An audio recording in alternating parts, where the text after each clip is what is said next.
All right, we're at stop number 5 or 6. Pan down on trees.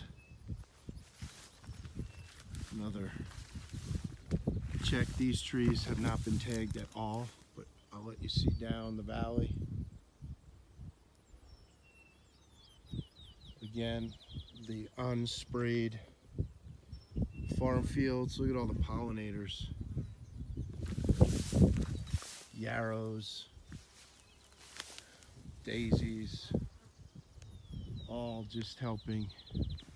And if you really look in the background, you can actually see 3 states here: Virginia, Tennessee, and of course I'm in North Carolina right now, but boy, the views are precious, so I don't mind trekking down if we can see to look at the trees when I'm able to look at this view. But we're not really here to talk about the view.